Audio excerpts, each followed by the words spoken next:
न्यायाधीशः आरक्षिणम् अभियुक्तं च तं शवं न्यायालये आनेतुमादिष्टवान्। अभी संपूर्ण वृत्तांत को सुनकर न्यायाधीश ने आरक्षिणम आरक्षी को, अभियुक्तम च और जिस पर चोरी का अभियोग लगा हुआ था उसको, अर्थात उन दोनों को, आरक्षी को और चोर को, तम शवम उस शव को, न्यायालये न्यायालय में, आनेतुमादिष्टवान लाने का आदेश दिया। तम शवम, यह जो शब्द है यह भी विशेषण विशेष से संबंध है। इसमें स जो है विशेष्य है और तम जो है विशेषण है। तो आनेतुम आदिष्टवान, आनेतुम धन आदिष्टवान इति आनेतुमादिष्टवान, यहाँ व्यंजन संधि का प्रयोग हुआ है। तो न्यायाधीश ने आरक्षी और जिस पर चोरी का अभियोग लगा हुआ था उसको, अर्थात दोनों को, उस शव को लाने, न्यायालय में लाने का आदेश दिया। आदेशम प्राप्य उभौ प्राचलताम। अब न्यायाधीश के आदेश को प्राप्त करके, उभौ वे दोनों, कौन दोनों, आरक्षी और वह अभियुक्त, प्राचलताम चल पड़े। प्राप्य शब्द जो है यह भी कृदंत युक्त शब्द है। तो प्र धन आप धन ल्यप प्रत्यय, और इसका तात्पर्य होता है प्राप्त करके या पाकर। तत्रोपेत्य काष्ठपटले निहितं पटाच्छादितं देहं स्कंधेन वहन्तौ न्यायाधिकरणं प्रति प्रस्थितौ। तत्रोपेत्य, तत्र धन उपेत्य इति तत्रोपेत्य, यहाँ पर गुण स्वर संधि का प्रयोग हुआ है। वहाँ पहुँचकर, काष्ठ पटले, काष्ठ कहते हैं लकड़ी को, तो लकड़ी के पटल पर, निहितम रखे हुए, पटाच्छादितम, पट धन आच्छादितम इति पटाच्छादितम, यह संधि और समास दोनों से युक्त पद है। तो पटेन आच्छादितम इति पटाच्छादितम, तृतीय तत्पुरुष समास का प्रयोग हुआ यहाँ। या पट धन आच्छादितम कहते हैं तो दीर्घ स्वर संधि का प्रयोग हुआ। तो पट से आच्छादित, पट कहते हैं कपड़ा को, देहम देह को, स्कंधेन कंधे से, स्कंध कहते हैं कंधे को, वहन्तौ वहन करते हुए। वहन्तौ शब्द जो है यह सत्रि प्रत्यय से युक्त शब्द है, द्विवचन में इसका प्रयोग हुआ है। तो वहन करते हुए, इसका तात्पर्य हुआ न्यायाधिकरणम प्रति, न्यायाधिकारी के प्रति, प्रस्थितौ प्रस्थान किए। तो उन दोनों को आदेश दिया गया था कि जाओ और उस शव को यहाँ न्यायालय में लेकर आओ। इस आदेश को प्राप्त करके वे दोनों चले गए और वहाँ पहुँचकर लकड़ी के पटल पर रखे हुए, कपड़े से ढके हुए उस शव को, देहम उस शव को, स्कंधेन कंधे से वहन करते हुए, न्यायाधिकरणम प्रति न्यायालय की ओर, प्रस्थितौ प्रस्थान किए, अर्थात वे दोनों वहाँ गए और वहाँ कपड़े ढके हुए उस शव को जो लकड़ी के पटल पर रखा हुआ था उसको अपने कंधों पर धारण करके वे न्यायालय की ओर प्रस्थान किए। अब दोनों अभियुक्त भी और वह आरक्षी भी, दोनों अपने अपने कंधों पर उस शव को जो लकड़ी के पटल पर रखा हुआ था लेकर न्यायालय की ओर जा रहे हैं। आरक्षी सुपुष्ट देह आसीत, अभियुक्तश्च अतीव कृशकायः। वह जो आरक्षी था वह सुपुष्ट देह आसीत। तो सुपुष्ट सुपुष्ट देह धन आसीत इति सुपुष्ट देह आसीत, यह संधि पद है, संधि विच्छेद करें तो रूप बनता है सुपुष्ट देह धन आसीत इति। यहाँ विसर्ग संधि का प्रयोग हुआ है।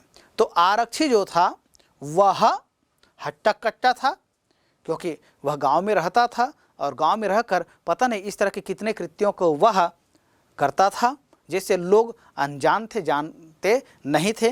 बढ़िया खाने पीने को भी मिलता था, बढ़िया रोजगार संपन्न था वह, और साथ ही कई अनैतिक कार्यों में भी संलग्न रहता था। इसलिए वह जो है हट्टा कट्टा था, सुपुष्ट देह था, अभियुक्तश्च, और जिस पर चोरी का अभियोग लगा हुआ था वह अतीव, अतिधन इव इति अतीव, यहाँ पर दीर्घ स्वर संधि का प्रयोग हुआ है। ऐसे ही अभियुक्तश्च कह रहे हैं, अभियुक्तः धन च, यहाँ विसर्ग संधि का प्रयोग हुआ है।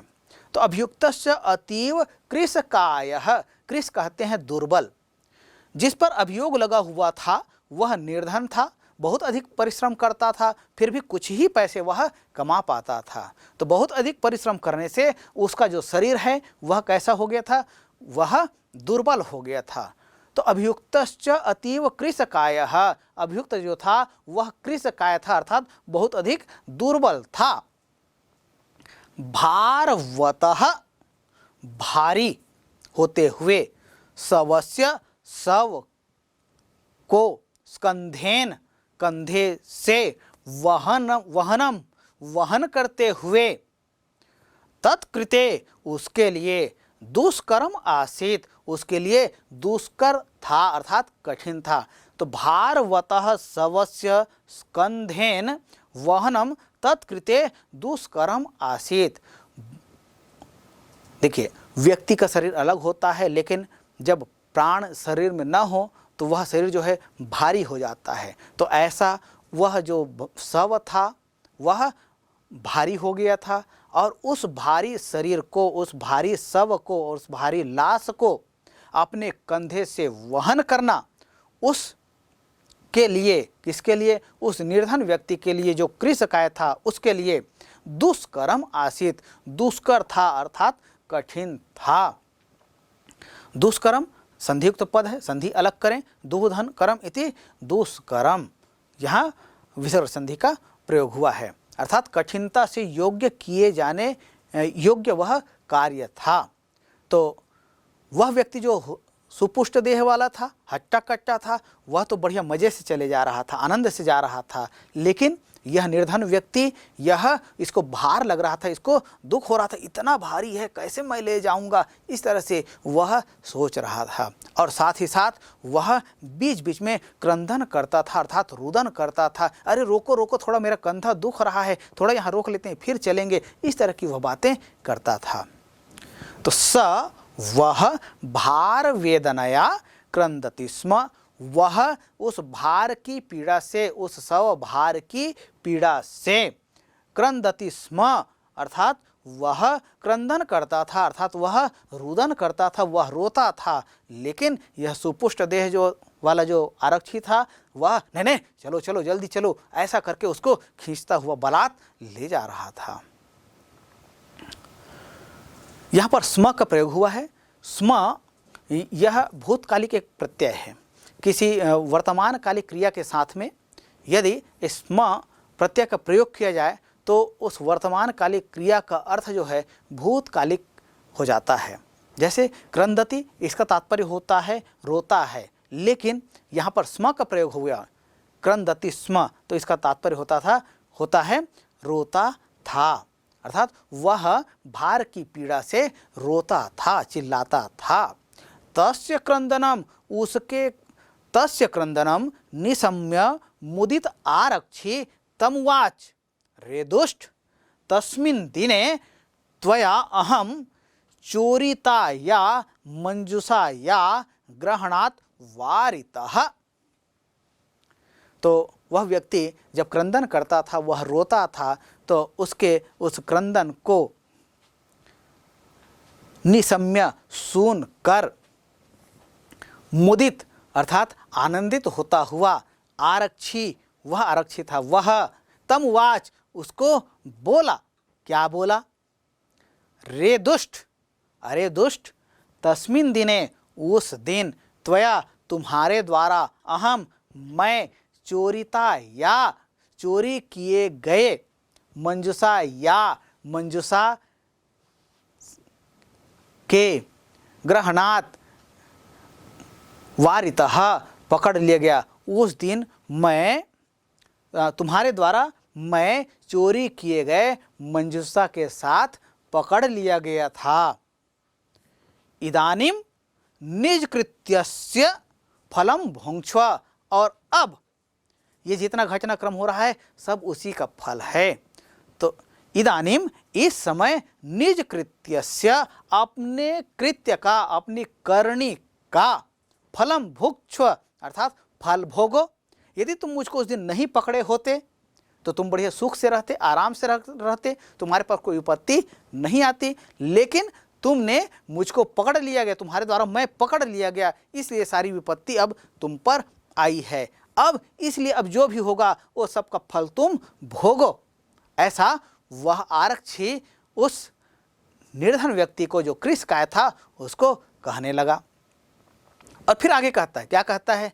अस्मिन् चौर्याभियोगे त्वं वर्षत्रयस्य कारादंडम लप्स्यसे। अस्मिन्, इस, चौर्याभियोगे, इस चोरी के अभियोग में, अर्थात इस चोरी के आरोप में, त्वं, तुमको, वर्षत्रयस्य, 3 वर्ष की, कारादंडम, कारादंड अर्थात जेल में या कारागार में, लक्ष्य से प्राप्त करोगे। तो इस चोरी के अभियोग में तुम 3 वर्षों का कारागार प्राप्त करोगे, अर्थात कारावास में तुम्हें 3 वर्ष व्यतीत करना होगा। ऐसा वह आरक्षी उस निर्धन व्यक्ति को कह रहा है। तो लप्स्य से यह जो पद आया है, लब धातु, लिट लकार, मध्यम पुरुष, एक वचन का यह रूप है, और इसका तात्पर्य होता है प्राप्त करोगे, तुम प्राप्त करोगे। इति, ऐसा, प्रोच्य, कहकर, उच्चैः अहसत, ऐसा कहकर वह बड़ी जोरों से हंसने लगा। प्रोच्य, प्रधन उच्च इति प्रोच्य, यहाँ गुण स्वर संधि का प्रयोग हुआ है। अहसत, अहसत यह एक क्रियापद है। इस क्रियापद में हस धातु है, लंग लकार, प्रथम पुरुष, एक वचन का यह रूप है, और इसका तात्पर्य होता है हंसा, वह हंसा। तो इति प्रोच्य, ऐसा कह के वह जोरों से हंसा। क्या कह करके हंसा? उसने कहा कि इस चोरी के अभियोग के कारण तुमको 3 वर्ष का कारागार प्राप्त होगा। ऐसा कहकर वह बड़ी जोरों से हंसा। यथा कथंचित उभौ सवमानीय एकस्मिन् चत्वरे स्थापितवन्तौ। यथा कथंचित, जिस किसी भी प्रकार से, उभौ, वे दोनों, सवमानीय, सवम आनीय, सव मतलब सव को, आनीय मतलब लेकर, एकस्मिन, एक, चत्वरे, चत्वरे कहा जाता है चौरा को। जैसे हम घर को सामने देखते हैं, गाँव में देखते हैं, लोगों के घर के सामने बैठने के लिए जो स्थान बनाया गया होता है, मकान से लगा हुआ, ये क्या कहलाता है? ये चौरा कहलाता है। जैसे आप चित्र में देख भी पा रहे हैं। तो ऐसे ही एक चौरे पे स्थापित वंतौ, उन दोनों ने उस शव को जैसे तैसे करके लाए और ला करके एक चौरा में रख दिए। तो इस तरह से वे दोनों अब उस शव को तो ले आए, फिर आगे क्या करते हैं, आइए देखते हैं। न्यायाधीशेन पुनस्तौ घटनायाः विषये वक्तुमादिष्टौ। अब वो दोनों आए, शव को लेकर एक बाहर चौरा में रख दिए, चबूतरा बना हुआ था वहाँ रख दिए, और फिर न्यायालय में गए। तो न्यायाधीशेन, न्यायाधीश के द्वारा, पुनस्तौ, पुनः धनतौ इति पुनस्तौ, यहाँ पर विसर्ग संधि का प्रयोग हुआ है।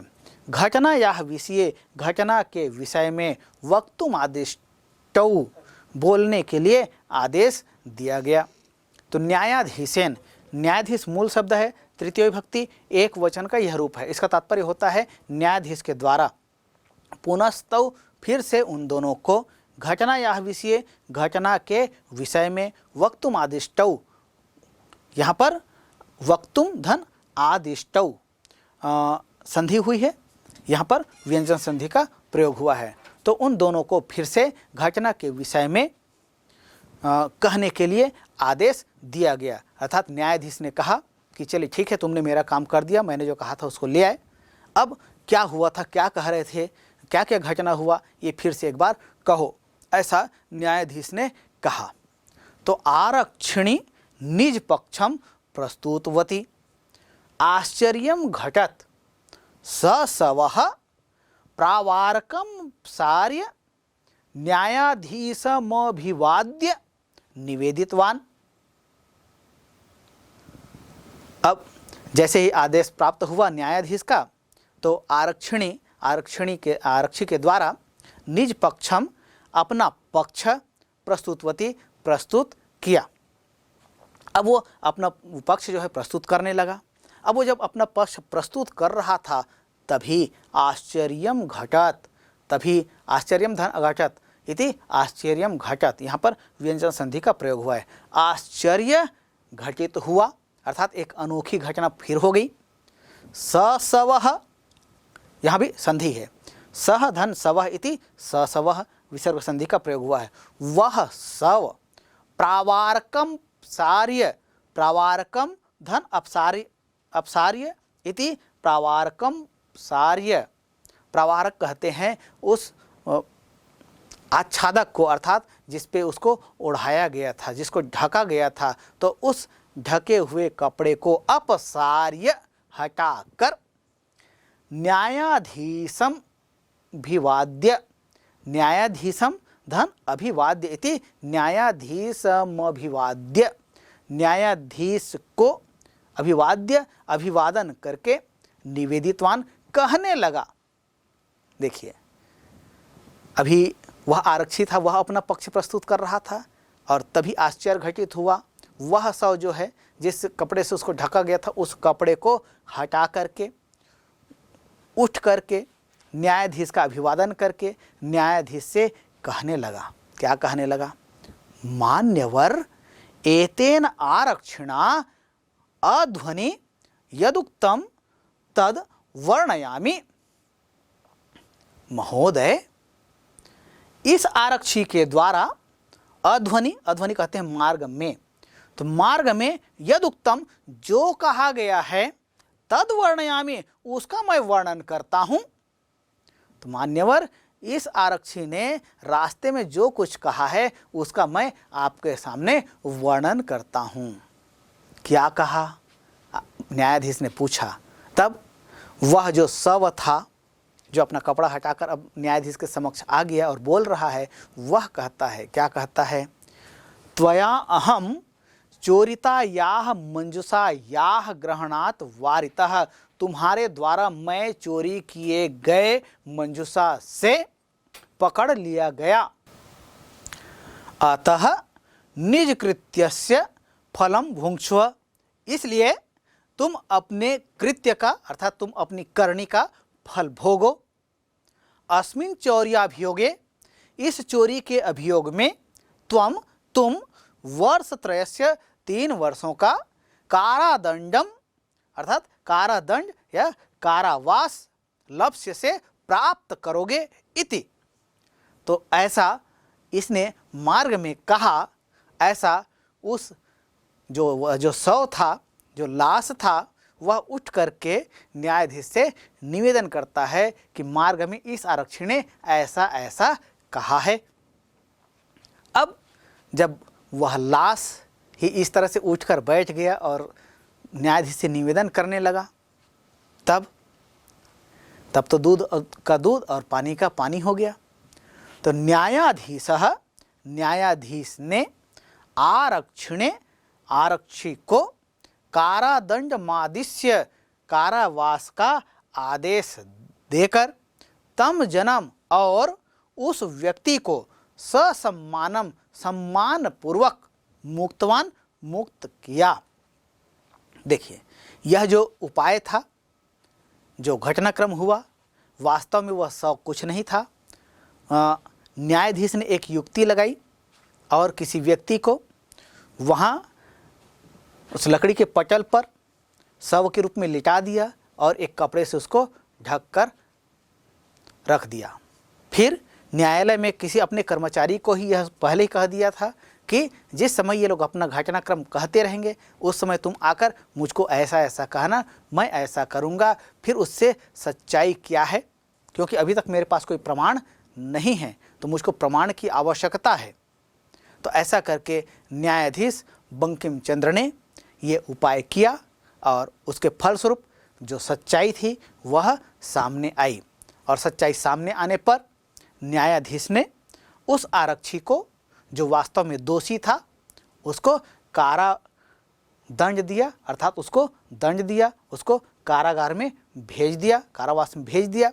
और वह व्यक्ति, वह निर्धन व्यक्ति जो ईमानदार था, वह समय का पीड़ित था, भाग्य की गति का मारा हुआ था, जो अब यहाँ अभियुक्त बन गया था, उसको दोष मुक्त किया और ससम्मानम, सम्मान पूर्वक उसके अभियोग से उन्हें मुक्त किया।